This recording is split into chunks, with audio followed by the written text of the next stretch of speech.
विद्यालय अवधि में उनको देखा गया है कि वो कोचिंग में बैठे हैं। ऐसे लोगों पर सख्त से सख्त कार्रवाई की जाए, हम लोग इसके पक्ष में हैं।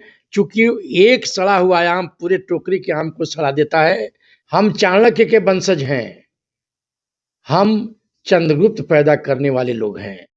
भगवान से भी ऊपर का दर्जा दिया। बिल्कुल, गुरु सर्वोपरि है। हाँ, गुरु सर्वोपरि है और गुरु से ऊपर कोई नहीं। वर्षों से चली आ रही लड़ाई में आज बिहार के शिक्षकों ने सरकार को चारों खाने चित कर दिया। अब बिहार सरकार सरकारी शिक्षकों से अपनी इस हार का बदला लेना चाहती है, शिक्षकों को परेशान करना चाहती है। इसी संबंध में आज हम मिले हैं बिहार के प्राथमिक शिक्षक संघ के महासचिव श्री नागेंद्र नाथ शर्मा जी से, जो बिहार में शिक्षक संघ के वरीय उपाध्यक्ष भी हैं और जिला में प्रधान सचिव भी हैं। हम आज सर से जानेंगे कि क्या सरकार अपनी इस हार का बदला अब शिक्षकों से ले रही है। तो सबसे पहले सर, इस चैनल पर आपका हार्दिक स्वागत है। आपको बहुत बहुत धन्यवाद। आपका जो सवाल है यह वास्तविकता से जुड़ा है। गत विधानसभा के चुनाव में जो सरकार को उसके अपेक्षा के अनुरूप जीत नहीं मिली, उसको इस बात का अंदेशा हो गया ये हमारे सरकारी शिक्षक हमारा समर्थन नहीं करके हमारा विरोध किए हैं। लेकिन सर, आज सुबह सुबह अखबार में यह पढ़ने को मिला कि अब बिहार के सरकारी विद्यालय में कार्यरत शिक्षकों की हाजिरी 3 बार बनेगी। यह बिहार ही नहीं, भारत ही नहीं, बल्कि दुनिया का इकलौता ऐसा पहला व्यवस्था होगा जहां किसी क्षेत्र में कार्य करने वालों की उपस्थिति हाजिरी 3 बार बनाई जाएगी। क्या वास्तव में बिहार के सरकारी शिक्षक इस तरह के हैं कि उनकी हाजिरी 3 बार बनानी पड़ेगी, या सरकार भड़ास निकाल रही है शिक्षकों से? श्रीमान जी, मैं भी जब इसको पढ़ा तो एक लंबा उम्र हम लोग इस विभाग में शिक्षक के रूप में रहे। हम लोगों को कई तरह के अवार्ड भी मिले, राष्ट्रपति पुरस्कार, स्टेट अवार्ड, लेकिन आज शिक्षकों के सम्मान, शिक्षक को इतिहास ने भगवान से भी ऊपर का दर्जा दिया। बिल्कुल, गुरु सर्वोपरि है। हाँ, गुरु सर्वोपरि है और गुरु से ऊपर कोई नहीं। हम राष्ट्र निर्माता हैं, हम भविष्य बनाने वाले लोग हैं। हम किसी कारखाने के मजदूर नहीं, किसी कार्यालय के कर्मी नहीं हैं। और हमारे साथ जो सम्मान हमको मिलता आया है, उसके साथ इतना बड़ा क्रूर मजाक, हमारा उपहास, इसका जितना भी निंदा किया जाए वो कम है।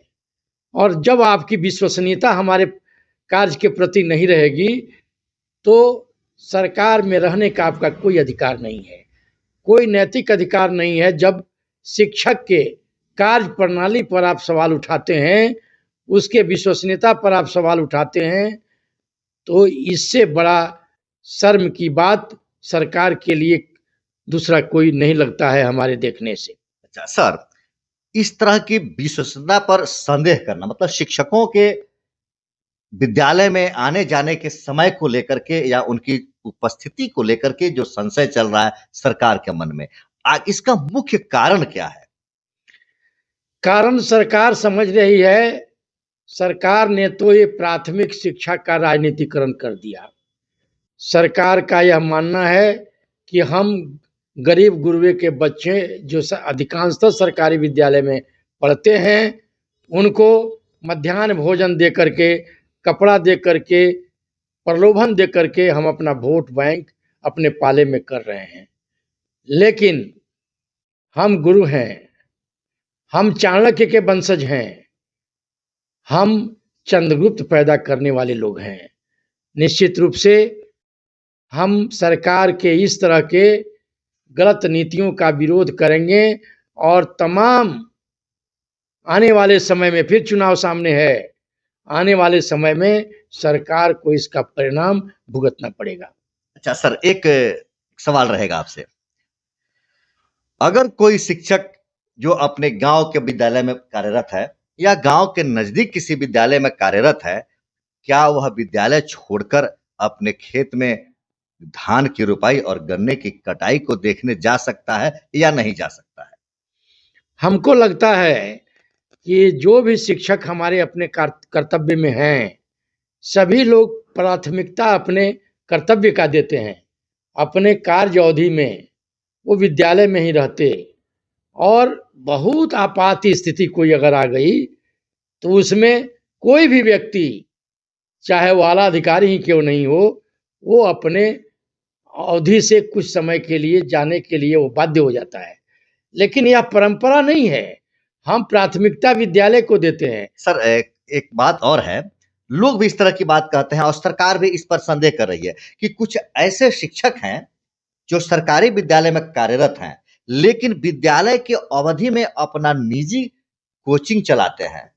क्या वैसे शिक्षकों को रोकने के लिए वो विद्यालय में अपना समय दें? कुछ ऐसे शिक्षक हैं जो विद्यालय अवधि में अपने निजी कार्य से विद्यालय से बाहर हो जाते हैं।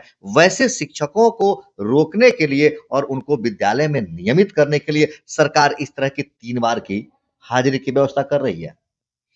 देखिए, नैतिकता एक अलग चीज है। जिसके पास नैतिकता है, जो अपने कर्तव्य के प्रति संकल्पित है, वो किसी भी इंस्पेक्शन के और किसी भी निरीक्षण की व्यवस्था के पर निर्भर नहीं है। वो स्वयं विद्यालय समय से जाता, अपने दायित्वों का निर्वहन पूरी ईमानदारी से करता। नहीं, बेतिया में ही एक शिक्षक हैं जो विद्यालय अवधि में अपना निजी कोचिंग चलाते हैं नौरंगाबाद में।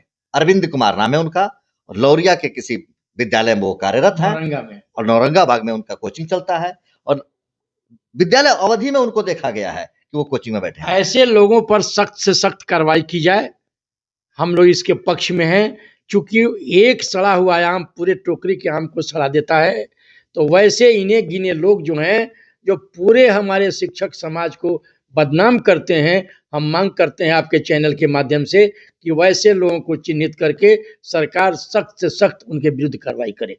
कुल मिलाकर इस बात को माना जाए सर कि सरकार शिक्षकों से जो लगातार संघर्ष होता रहा है, जैसे आपने राज्यकर्मी का दर्जा मांगा, आप मांग रहे हैं कि हमें सेवा ऐच्छिक स्थानांतरण, आप मांग कर रहे हैं कि हमें सेवा निरंतरता भी मिलना चाहिए, निरंतरता का लाभ मिलना चाहिए। अब 10 वर्ष हम काम किए और आज हमको पोस्टिंग कर दीजिएगा और उस 10 वर्ष की कोई गणना नहीं होगी, तो हमको क्या लाभ होगा? हम जितना पा रहे थे उससे कम पा रहे हैं, पाने लगेंगे। और सरकार जो पोस्टिंग की प्रक्रिया शुरू की थी, तो सरकार ने जो शुरू किया था ट्रांसफर पोस्टिंग का, उस ट्रांसफर पोस्टिंग को रोकना पड़ा।